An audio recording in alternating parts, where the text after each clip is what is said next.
Обаче машинки, тък му щях да отивам към дървото и взех да чувам това пукане, за което ви говорих.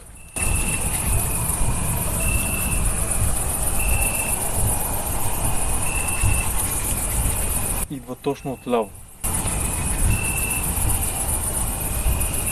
Не знам какво е, взех да го чувам към 8 и нещо, но не искам и да разбирам. Предполагам някоя животинка, но както казах, не е редно вечерно време да влизам в гробището. Така че, нека да оставим мъртвите хора наистина да си почиват. Достатъчно ще ни бъде с камерата.